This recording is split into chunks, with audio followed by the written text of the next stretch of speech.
Hello students. आज का जो हमारा टॉपिक है it's not related to our syllabus. आज का टॉपिक हम लोग बात करने वाले हैं जिसकी वजह से हमें घर पे बैठ के पढ़ाई करनी पड़ रही है। हम लॉकडाउन हो गए हैं and that's the corona virus. इसके बारे में आज हम लोग बात करने वाले हैं कि भाई ये ऐसी क्या बला है जिसने इतनी तबाही मचाई हुई है। ओके, तो उससे पहले बात करें तो इतनी तबाही मची क्यों है भाई? और भी तो माइक्रोब्स होते हैं, और भी तो बीमारी होती है, तो ऐसा इसमें क्या है कि जिसने इतना हंगामा मचाया हुआ है। तो कोरोना वायरस से पढ़ने से पहले हम लोग पहले वायरस का एक थोड़ा सा ब्रीफ देख लें कि वायरस क्या होते हैं। सी, हम लोग जानते हैं क्योंकि हम लोग मेडिकल फील्ड से बिलोंग करते हैं, तो वायरस हमारे लिए बहुत ही कॉमन वर्ड है जिसका हम लोग नाम सुन लेते हैं वायरस, और हम लोग जानते भी हैं। वायरस तो एक तरह से हमारी ज़िंदगी का हिस्सा हो गए हैं। ओके, तो वायरस क्या होते हैं हम लोग ये जानते हैं कि ये एक ट्रांजिशन स्टेट होती है। These are the transition state between living and non living, और we can say these are the obligate parasite. See, transition state मतलब लिविंग और नॉन लिविंग के बीच की जो स्टेट होती है। ना तो ये लिविंग ही होते हैं और ना ही नॉन लिविंग होते हैं, क्योंकि लिविंग होने के लिए सबसे पहला इनका क्राइटेरिया क्या होना चाहिए कि इनको सेलुलर स्ट्रक्चर होनी चाहिए इनके पास में, जो इनके पास होती नहीं है। तो फिर हम इनको नॉन लिविंग ही क्यों नहीं कहते हैं? क्योंकि इनके पास जीनोम होता है। जीनोम क्या होता है हम लोग जानते हैं। Genome that's a genetic material, मतलब वो चीज़ जिसके पास हमारी पूरी की पूरी इंफॉर्मेशन है कि क्या बॉडी का प्रोटीन बनाना है, क्या कैरेक्टर, सारा का सारा जो इंफॉर्मेशन है वो हमारे जेनेटिक मटेरियल के पास होता है। मतलब मेरी हाइट कितनी होगी, मेरे बालों की लेंथ क्या होगी, वो that's all depends upon the genetic material. उसकी इंफॉर्मेशन, वो इंफॉर्मेशन वो भेजता है, तब कोई प्रोटीन बनता है, तब कोई कैरेक्टर आता है। ठीक है, तो वो इनके पास होता है, इसके लिए हम इनको नॉन लिविंग भी नहीं बोलते हैं। और एक और चीज मैंने यहाँ पे लिखा है ओब्लिगेट पैरासाइट। ओब्लिगेट पैरासाइट क्या होते हैं? सी, पैरासाइट हम लोग जानते हैं क्या होते हैं। पैरा मीन्स अदर्स, साइट मतलब जगह, मतलब जो दूसरों की जगह पे रहते हो। मतलब ये खुद पे डिपेंड नहीं करते हैं कि भाई खुद का कोई बात नहीं, भाई अपना काम खुद कर ले। नहीं, अपना काम खुद नहीं करेंगे, इनको तो दूसरे की जगह चाहिए कि नहीं भाई मैं अपनी जगह पे नहीं रहूंगा, मुझे तो दूसरी जगह पे कब्जा करना है। ठीक है, और ओब्लिगेट का मतलब क्या होता है कि कंडीशंस होती है इनकी भी। हमने बोला ना कि भाई ये लिविंग भी नहीं होते हैं क्योंकि इनके पास सेल नहीं है, तो ऑब्लिगेट मतलब कंडीशंस के साथ ये पैरासाइट है। मतलब अगर ये वायरस पड़े होते हैं, पता नहीं कितने वायरस पड़े हैं हमारे जमीन पर, अगर तुम इस बॉडी पे की भी बात करो तो तुम्हें बोर्ड पे पता नहीं कितने वायरस मिल जाएंगे, मेरे हाथों पे कितने वायरस मिल जाएंगे। ठीक है, तो वेल इसकी बात करूंगी मैं। तो फिर ये इस बोर्ड के ऊपर पैरासाइट है लेकिन लिविंग नहीं है। ठीक है, कुछ नहीं कर सकते। ऑब्लिगेट मतलब इनको कंडीशन चाहिए कि भाई ये पैरासाइट तब ये जब इनको कोई होस्ट सेल मिले। ठीक है, अभी लेकिन मैंने अभी बात की थी कि मेरे हाथ के ऊपर भी बहुत सारे वायरस है, तो फिर तो ये लिविंग होनी चाहिए। तो ये लिविंग क्यों नहीं है? क्योंकि हमारे जो हाथ की जो अपर मोस्ट लेयर है वो हमारी एक तरह से डेड सेल्स से कवर्ड है, वो रोक के रखी हुई है इन वायरस को हमारे लिविंग सेल के अंदर एंटर करने से। ठीक है, ये हमारा ह्यूमन हेल्थ एंड डिसीज वाला चैप्टर है, उसके अंदर हम लोग अपनी इम्यून सिस्टम की बात करेंगे कि हम लोग दिन में लाखों करोड़ों माइक्रोब से इनकाउंटर करते हैं, लेकिन फिर भी हम बीमार नहीं होते इतनी जल्दी। क्यों? क्योंकि हमारी बॉडी के पास बैरियर्स प्रेजेंट है। ठीक है, तो स्किन हमारी सबसे आउटर मोस्ट क्या है, कवरिंग है, वो हमें बचा के रखती है पता नहीं कितने माइक्रोब से। तो फिर बात आती है तो फिर भी माइक्रोब एंटर क्यों कर जाते हैं? क्योंकि कुछ ढीठ होते हैं ना कि भाई कितनी भी सना क्यों ना खड़ी हो, लेकिन जो जिनका दिमाग उल्टा चलता है वो कोई ना कोई खुराफाती निकाल ही लेते हैं कि भाई मुझे तो जाना ही है, चाहे कितना भी यहाँ पे डिफेंस सिस्टम खड़ा हो। और कहीं ना कहीं थोड़ा बहुत डिफेंस सिस्टम हमारा प्रॉब्लम क्रिएट कर ही देता है। और वो कहाँ पे क्रिएट करता है हमारा डिफेंस सिस्टम क्रिएट? जब हम लोग अपना क्या करते हैं, हम लोग प्रॉपर न्यूट्रिशन नहीं ले रहे हैं, हम लोग प्रॉपर डाइट फॉलो नहीं कर रहे हैं, हम लोग डिसिप्लिन, हमारी लाइफ नहीं है कि हमारा 12-12 बजे सो के उठना और अपना रात को पूरी रात जागना और फिर सुबह के टाइम सोते हैं, और फिर हम लोग जब हमें लंच करना चाहिए तब हमारा ब्रेकफास्ट हो रहा होता है। तो लाइफस्टाइल पे बहुत डिपेंड करती हैं चीज़ें। ठीक है, और इसी वजह से जो ये आप लोग जानते हो कि जो ये वायरस है ये ज़्यादातर हमारे ओल्ड एज जो भी ह्यूमन बींग्स है उनको इफेक्ट करता है। क्यों? क्योंकि उनका इम्यून सिस्टम वो नेचुरली वीक हो चुका होता है, ठीक है। इसलिए हम कहते हैं कि घर के बुजुर्ग को बचा के रखना है इस वायरस से, करेक्ट। तो हम लोग आगे बात करें कि जो लिविंग ऑर्गेनिजम्स होते हैं, अभी मैंने आपको जेनेटिक मटेरियल की बात की, जो लिविंग ऑर्गेनिज्म होते हैं उनके अंदर ये जो जेनेटिक मटेरियल होता है, जेनेटिक मटेरियल का काम करता है डीएनए। इससे भी आप बहुत फैमिलियर हो, DNA. DNA stands for deoxyribo nucleic acid. इससे बहुत फैमिलियर हो आप, क्योंकि हमारे अंदर जेनेटिक मटेरियल यही है, इसी के पास सारी इंफॉर्मेशन होती है। सभी लिविंग ऑर्गेनिज्म के अंदर, सभी लिविंग ऑर्गेनिज्म मतलब हमारे पास 5 किंगडम है। हम लिविंग ऑर्गेनिज्म को 5 किंगडम्स के अंदर पढ़ते हैं, और वो किंगडम कौन कौन से हैं? किंगडम मोनेरा, जिनके अंदर हम लोग बैक्टीरिया, साइनोबैक्टीरिया इनको पढ़ते हैं। किंगडम प्रोटिस्टा, जिनके अंदर हम लोग क्या पढ़ते हैं? Euglena, paramecium, amoeba. Kingdom fungi, जिसके अंदर हम लोग यीस्ट ये सब पढ़ते हैं, ठीक है। फंगस, मशरूम जानते हो, बहुत फैमिलियर हो फंजाई। किंगडम प्लांटी, तो इसके बारे में बताने की मुझे जरूरत नहीं है, क्योंकि इनके अंदर हम लोग प्लांट्स को पढ़ते हैं। और एक है किंगडम हमारा एनिमेलिया, जिसके अंदर हम लोग एनिमल्स को पढ़ते हैं। हम इन किंगडम्स, 5 किंगडम्स के अंदर हम लिविंग ऑर्गेनिज्म को पढ़ते हैं, और इन सभी के पास जेनेटिक मटेरियल डीएनए होता है, ठीक है।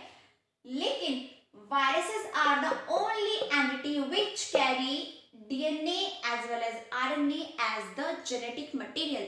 मेरी बात समझ रहे हो कि इस लिविंग ऑर्गेनिज्म के अंदर डीएनए जेनेटिक मटेरियल का काम करता है, लेकिन वायरसेस के अंदर आरएनए भी जेनेटिक मटेरियल का काम कर सकता है और डीएनए भी। मतलब होगा लेकिन एक ही। आप मेरी बात समझ रहे हो, इधर डीएनए और आरएनए, ठीक है। मतलब इनके अंदर आरएनए भी जेनेटिक मटेरियल का काम कर सकता है, डीएनए भी आरएनए भी, लेकिन होगा एक ही, या तो डीएनए ही होगा या फिर आरएनए। अब हम लोग ये भी बात जानते हैं कि जो डीएनए होता है वो एक डबल हेलिकल स्ट्रक्चर होती है। डबल हेलिकल स्ट्रक्चर का मतलब समझ रहे हो? डबल स्ट्रैंड, मतलब एक स्ट्रैंड ये और एक स्ट्रैंड ये, ओके। जो एंटी पैरेलल होते हैं एक दूसरे के, which are anti parallel to each other, मतलब दो स्ट्रैंड्स साथ में पैरेलल रन करेंगे but in opposite direction, that's the anti parallel, okay. ये डबल हेलिकल स्ट्रक्चर होती है, ओके, डीएनए हमारे अंदर। लेकिन वायरसेस के अंदर डीएनए डबल हेलिकल भी हो सकता है और सिंगल स्ट्रैंडेड भी हो सकता है। इनके अंदर डीएनए सिंगल स्ट्रैंडेड भी हो सकता है और डबल स्ट्रैंडेड, बट होगा वही कि जैसे अगर डीएनए या आरएनए में से एक होगा, ऐसे ही या तो डबल स्ट्रैंडेड डीएनए होगा, इधर डबल स्ट्रैंडेड और single stranded DNA. S stands for single stranded and DS stands for double stranded, okay. अच्छा, आरएनए हमारे अंदर भी होता है, ऐसा नहीं है कि लिविंग ऑर्गेनिजम्स के अंदर आरएनए नहीं होता। जो 12th क्लास वाले हैं उनके हमारे जो जेनेटिक्स वाला जो पार्ट है उसमें हम लोग ट्रांसलेशन पढ़ेंगे, जिसमें हम लोग डीएनए और आरएनए का स्ट्रक्चर भी पढ़ेंगे। वहाँ पर बहुत डिटेल होने वाला है, बट 11th वालों के लिए थोड़ा सा ब्रीफ मैं आप लोगों को बता रही हूँ कि जो आरएनए होता है वो हमारे अंदर भी होता है, लेकिन हमारे अंदर वो जेनेटिक मटेरियल का काम नहीं करता। हमारे अंदर उसके कुछ असेसरी काम होते हैं, जैसे मैसेज जो कैरी कर रखा है, डीएनए से मैसेज को पास करना, आगे लेके जाना, या फिर ट्रांसफर करना, या फिर ट्रांसलेशन में हेल्प करना, करेक्ट, या फिर राइबोसोम बनाना। राइबोसोम का नाम आप लोगों ने सुन रखा है, ओके। तो कुछ असेसरी काम होते हैं आरएनए के हमारे अंदर जेनेटिक मटेरियल का काम नहीं करता, ओके। और वो भी जो आरएनए हमारे अंदर काम करता है वो कैसा होता है? Always single stranded. हमारे अंदर लिविंग ऑर्गेनिज्म के अंदर हमेशा जो आरएनए होगा वो सिंगल स्ट्रैंडेड होगा और वो जेनेटिक मटेरियल का काम नहीं करेगा, जबकि जो डीएनए है वो हमेशा हमारे अंदर डबल स्ट्रैंडेड होगा और जेनेटिक मटेरियल का काम करेगा। लेकिन वायरसेस के अंदर डीएनए और आरएनए दोनों ही जेनेटिक मटेरियल का काम कर सकते हैं, और दोनों ही ये सिंगल स्ट्रैंडेड भी हो सकता है और डबल स्ट्रैंडेड भी, और ये सिंगल स्ट्रैंडेड भी हो सकता है जैसा कि हमारे अंदर होता है, और डबल स्ट्रैंडेड भी हो सकता है। बट होगा भाई एक, इधर सिंगल स्ट्रैंडेड और डबल स्ट्रैंडेड। क्लियर? ओके। तो अब हम लोग वापस आते हैं कि जो डीएनए वाले जो वायरस होते हैं ना, जिन वायरसेस के अंदर जिन डीएनए जेनेटिक मटेरियल होता है वो फिर भी इतने खतरनाक नहीं होते हैं। जो आरएनए कंटेनिंग वायरसेस होते हैं ना, वो थोड़े से ज्यादा खूंखार पड़ जाते हैं हमसे, ठीक है।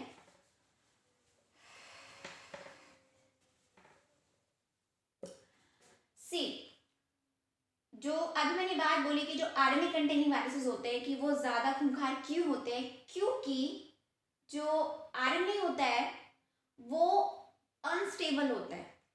RNA is unstable. ऐसा क्यों? देखो, एवोल्यूशन हमारा पार्ट है, वहाँ पर एक क्वेश्चन आता है कि ये चीज़ बोली जाती है कि सबसे पहले जो जेनेटिक मटेरियल का काम था वो आरएनए करना शुरू किया। आरएनए ने करना शुरू किया मतलब जब लिविंग ऑर्गेनिज्म आए तब जेनेटिक मटेरियल लिविंग ऑर्गेनिज्म के अंदर भी आरएनए था। तो फिर ऐसी क्या चीज़ आई कि डीएनए बना। देखो आरएनए जब देखो RNA stands for ribonucleic acid और DNA stand for deoxyribonucleic acid, मतलब दोनों एक ही चीज़ है, बस उसमें एक थोड़ी सी चीज़ की है कि वहाँ पर एक ऑक्सीजन डेफिशिएंट है। ठीक है, सबसे पहले ये बन जाता है। अब उस टाइम पर तो लाइफ बननी थी ना, लाइफ बननी थी तो भाई कोई तो है, काम तो चलाने के लिए कोई है, तो आरएनए वहाँ पर एक्ट कर सकता था जेनेटिक मटेरियल का भी और ये एंजाइम का भी काम कर रहा था। मतलब अभी अभी मैंने कोई काम धंधा शुरू किया है और काम धंधा शुरू करने में एक ही नौकर रखा है। अब वो नौकर सफाई भी कर लेता है और मेरी दुकान को भी संभाल लेता है। छोटी सी दुकान है भाई, मुझे तो शुरुआत करनी है, मेरे पास इतना मतलब बैकअप रखा नहीं है, तो मुझे तो एक नौकर से ही काम चलाना पड़ेगा। लेकिन जैसे जैसे आमदनी बढ़ी तो क्या हुआ, मैं अब दो नौकर रख सकता हूँ। फिर एक नौकर, क्योंकि वो ढंग से काम भी नहीं कर रहा था, अब एक नौकर के ऊपर सारी जिम्मेदारी हो गई ना, तो दो नौकर रख लिए तो क्या हुआ भाई, डिवीजन ऑफ लेबर हो गया तो काम अच्छे से हो जाएगा। सेम चीज है कि भाई आरएनए था, क्योंकि अभी शुरुआत ही हुई थी लिविंग ऑर्गेनिज्म बनने की, तो आरएनए ने सारे काम संभाल लिए, जेनेटिक मटेरियल का भी और एंजाइम वाली एक्टिविटी का भी। अब क्योंकि आरएनए से डीएनए बनना शुरू हो गया। अब क्योंकि देखो एंजाइम जो होते हैं ना वो कैटालिटिक होते हैं, वो अनस्टेबल होते हैं, वो रिएक्टिव होते हैं। एंजाइम का अगर काम कर रहा है तो इसका मतलब भाई ठीक है, काम संभाल रहा है, काम चलाने वाली बात है, लेकिन अगर डीएनए बन गया मतलब कोई हमारे पास ऐसा ऑल्टरनेट आ गया इससे, जिससे क्या हुआ, जो अब रिएक्टिव भी नहीं है और अच्छे से काम संभाल सकता है, तो डीएनए बन गया। तो इसलिए आरएनए का जो काम था वो डीएनए ने ले लिया, इसलिए चेंज नहीं है क्योंकि डीएनए अब स्टेबल है। तो आरएनए जो होते हैं वो अनस्टेबल होते हैं, रिएक्टिव होते हैं। ठीक है, और इनका जो जेनेटिक मटेरियल होता है, ये जो जेनेटिक मटेरियल काम करते हैं, इनमें बहुत, इनके जो सीक्वेंस होते हैं इनमें बहुत जल्दी म्यूटेशन आ जाती है। म्यूटेशन क्या होती है, सडन इनहेरिटेबल चेंज। मतलब मान लो ये जनरेशन है, नेक्स्ट जनरेशन कोई हमने कभी नहीं देखा, कभी पीछे जनरेशन में कभी कुछ नहीं रहा, लेकिन नेक्स्ट जनरेशन आई और कोई चेंज, म्यूटेशन ये होती है सडन इनहेरिटेबल चेंज, मतलब अचानक से ऐसा कोई चेंज जो आगे भी पास ऑन होता हो। ठीक है, तो हम लोग कोई वैक्सीन बनाते हैं इतने में तो ये अपना जीनोम चेंज नहीं कर लेते हैं, क्योंकि म्यूटेशन बहुत हाई रेट पे होती है इनकी, तो इसलिए ये बहुत खूंखार होते हैं, चेंज बड़ी जल्दी कर लेते हैं, बड़ी जल्दी रूप बदल लेते हैं, है ना। वो एक मूवी देखते हैं ना हम लोग कोई राक्षस में कि भाई जैसे एक वो अभी कि हमने जैसे ही प्रहार किया उस पर, उसने अपना रूप बदल लिया, ऐसा वो माता रानी है ना हमारी, उनकी स्टोरी है ना कि वो कौन सा वाला राक्षस था, महिषासुर, कि वो अपना रूप बदल लेता है जैसे वो आती है रूप बदल, लेकिन कभी ना कभी तो इसका अंत आएगा ही। तो ऐसा नहीं है, हमें बिल्कुल डरने वाली कोई बात नहीं है। वैक्सीन ऐसी ऐसी अच्छी महामारी है जिनके लिए वैक्सीनेशन मतलब डेवलप हुई भी हैं। अभी अगर हम लोग रिसेंट बात करें तो अगर हम इंडिया के लेवल पे बात करें, मुझे फॉरेन्स का नहीं पता, हमारे इंडिया में बहुत टैलेंट है, अगर कोई करता है काम तो बहुत जीनियस लोग बैठे हुए हैं। तो अभी फ़िलहाल हमारे जो आयुर्वेद है वहाँ पर इसका इलाज खोजा जा रहा है। वहाँ से हमारे जो प्राइम मिनिस्टर हैं उन्होंने एक टास्क फोर्स बनाई है उसमें कि भाई जो मिल के हमारे जो मेडिकल स्टाफ है उनके साथ, आयुर्वेद वाला स्टाफ जो हमारे एम्स वगैरह के डॉक्टर्स हैं, साइंटिस्ट हैं, उनके साथ मिलकर वैक्सीन बनाएंगी कि अगर हमारे आयुर्वेद में इसका कोई इलाज मिल जाए। एंड हमें पूरी उम्मीद है कि इसका इलाज ज़रूर मिल जाएगा। वी ऑल नो कि हमारे जो इंडिया है, हमारी कंट्री है, उसने बहुत हद तक इस पर कंट्रोल किया हुआ है। अगर टाइम रहते लॉकडाउन नहीं हुआ होता तो अब तक तो पता नहीं कितने केस हो जाते। स्टिल हमें आपस में भी अवेयर और अलर्ट रहने की ज़रूरत है। वही सोशल डिस्टेंसिंग की हम लोग रेगुलर अपनी हैंड वॉश करें अल्कोहल बेस्ड सॉप से, अगर वो भी नहीं है तो एटलीस्ट सॉप जो सिंपल है उससे भी हैंड वॉश करते रहें। ओके, और इसके अलावा खैर ये बहुत बात की बात है, अभी हम लोग क्या क्या प्रिकॉशंस होनी चाहिए। अभी फिलहाल हम लोग इस पे आते हैं वायरस पर, ठीक है, कोरोना वायरस पर आ जाते हैं। तो एक वायरस का आपने देख लिया। अच्छा, इसके अलावा मैं एक और चीज़ बताना चाहूँगी कि जो वायरस होती है ना उसकी लाइफ साइकिल हमारी दो तरह की होती है। लाइफ साइकिल, ओके, एक लाइफ साइकिल जिसको हम लोग बोलते हैं लाइसोजेनिक, अभी फिलहाल वायरस की बात चल रही है। और एक होती है लिटिक साइकिल।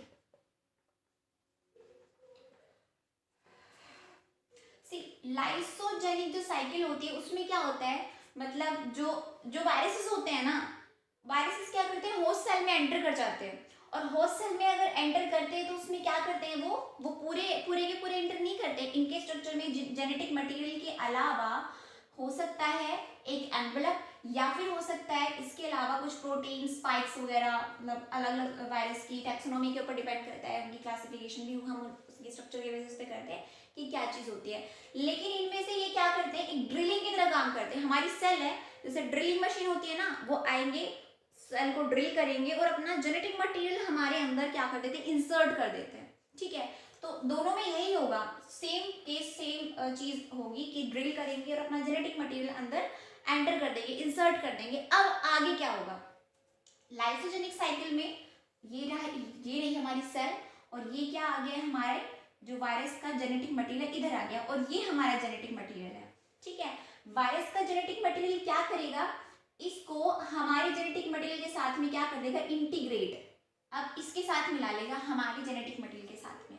ठीक है, अब ये क्या करेगा, इंटीग्रेट करके कहता देख मैं तुझे कुछ नहीं कह रहा हूँ, तू अपना काम करे जा, बस मुझे थोड़ी सी रहने के लिए जगह दे दे, मैं तुझे नुकसान नहीं पहुंचाऊंगा। ठीक है, अब ये हमारी सेल क्या करेगी, डिवाइड करेगी।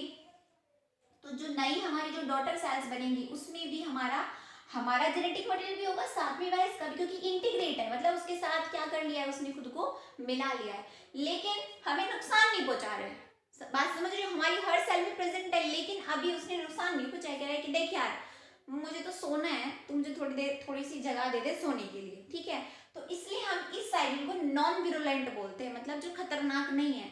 हाँ, कभी भी ये खतरनाक हो सकती है। ठीक है, क्योंकि जो दुश्मन होते हैं उन पे भरोसा करना खतरे से खाली नहीं होता। ठीक है, तो भरोसा किया और थोड़ी सी लापरवाही हुई थी। जबकि लिटिक साइकिल मतलब लिसिस ब्रेक डाउन, मतलब ये अगर सेल में एंटर करते हैं तो क्या करते हैं, हमारे जेनेटिक मटेरियल पे क्या कर लेते हैं, कब्जा। कहते हैं कि देख मैंने तेरी सेल को अपने कब्जे में ले लिया है, तो अब तू मेरा नौकर है, तो अब जो मैं कहूंगा तुझे वो करना है। समझ रहे हो ना, इस सेल पे किसने कब्जा कर लिया है, वायरस के जेनेटिक मटेरियल। कहते हैं कि देख अब तेरी सेल मेरे कब्जे में है, ये पूरा घर मेरा है, तो इस घर में मेरी चलेगी, तो अब मैं जो कहूंगा वो इंफॉर्मेशन तू कैरी कर और वो प्रोटीन बना। ठीक है भाई, जब घर आपने अपने कब्जे में कर लिया तो मुझे तो वही करना पड़ेगा जो आप बोल रहे हो। तो वो जो चीजें बाहर छोड़ के आता है वायरस, वो सारी चीजें हमारे जेनेटिक मटेरियल से बनवा लेता है कि बनाओ, और सारी चीजें बना के फिर से क्या हो जाता है, वायरस जो बाहर चीजें छोड़ के आया वो कोट कवरिंग बना ली और अंदर जेनेटिक मटेरियल हो ही गया कॉपी से, और फिर धीरे धीरे अपनी कॉलोनी बना लेता है। और जब ये पूरी सेल फिल हो जाएगी तो क्या होगा, एक टाइम आएगा कि ये सेल क्या हो जाएगी, बस्ट, यहाँ से निकल जाएंगे और वायरस, और फिर वो दूसरी सेल में एंटर कर जाएंगे, फिर दूसरी सेल पे कब्जा करके फिर वही करेंगे, और धीरे धीरे क्या कर देंगे, खत्म, लिटिक साइकिल। तो ये वाली साइकिल कभी भी लिटिक साइकिल में कन्वर्ट हो सकती है, इसलिए हम लिटिक साइकिल को क्या बोलते हैं, विरुलेंट, कि भाई ये तो जानलेवा है, इसने एक बार अगर कब्जा कर लिया तो फिर तो ये जान लेके छोड़ती है सेल की।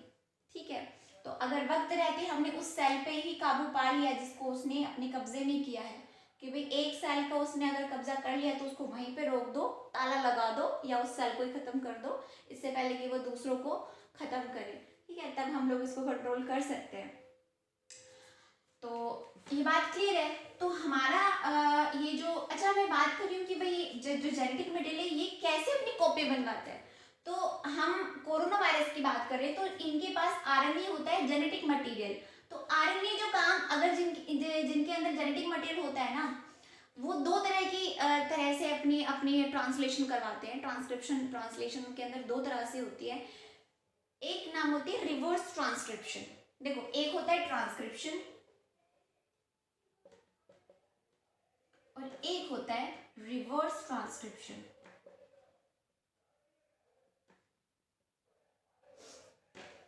ट्रांसक्रिप्शन में क्या होता है भाई, जिनके अंदर डीएनए है, जेनेटिक मटेरियल, वो डीएनए से क्या बनाएंगे, डीएनए की कॉपी बनाएंगे, डीएनए से डीएनए की कॉपी बनेगी, और फिर डीएनए क्या बनाएगा, एमआरएनए, जिसको हम लोग क्या बोलते हैं, ट्रांसक्रिप्शन। डीएनए से एमआरएनए का बनना होता है ट्रांसक्रिप्शन, ठीक है। लेकिन इनके अंदर तो आरएनए जेनेटिक मटेरियल होता है, तो इनको क्या करना पड़ेगा, यहाँ से ये सीधा है लेकिन इनको तो उल्टा जाना पड़ेगा। जिनके अंदर है ही आरएनए पहले से बना हुआ, तो उनको तो पहले डीएनए बनाना पड़ेगा ना। मतलब आरएनए से डीएनए बनेगा पहले, फिर डीएनए से क्या बनेगा, एमआरएनए। मतलब उल्टा हो रहा है, मतलब रिवर्स हो रहा है ट्रांसक्रिप्शन, इसलिए रिवर्स ट्रांसक्रिप्शन बोलते हैं उसको, ठीक है। तो इनके अंदर रिवर्स ट्रांसक्रिप्शन होती है। तो ज्यादातर जो आरएनए कंटेनिंग वायरसेस होते हैं ना, जिनके अंदर रिवर्स ट्रांसक्रिप्शन होती है, उनको हम लोग राइनो वायरस बोलते हैं, ठीक है। तो जो कॉमन कोल्ड का जो वायरस होता है ना, वो भी हमारा राइनो वायरस है। इसलिए तो हमें कहते हैं कि भाई जो अगर आप लोग जुकाम के लिए कोई टैबलेट लेते हो, उससे आपका जुकाम ठीक नहीं होता है, वही 4-5 दिन लेके जाएगा। क्यों? क्योंकि राइनो वायरस है वो, उससे सिर्फ हमारे कुछ सिम्टम्स में रिलीफ होता है। कोल्ड आपका वही 4-5 डेज के लिए रहता है। इसलिए ठीक यही है कि आप वही काढ़ा, तुलसी इलायची का काढ़ा बना के पियो, वो ज़्यादा बेटर है वो टैबलेट लेने से। ओके, तो हम लोग बात कर रहे थे कि जो ये वायरस है वो क्या करता है, अपना आरएनए अंदर इंसर्ट कर दिया। हमारे आरएनए से पहले क्या बनाएगा, डीएनए, हमारी मशीनरी को यूज़ कर रहे हो, और फिर एमआरएनए, और फिर अपना प्रोटीन, ट्रांसलेशन जिसको बोलते हैं, इसमें प्रोटीन बनता है। ओके, तो जो कोरोना वायरस है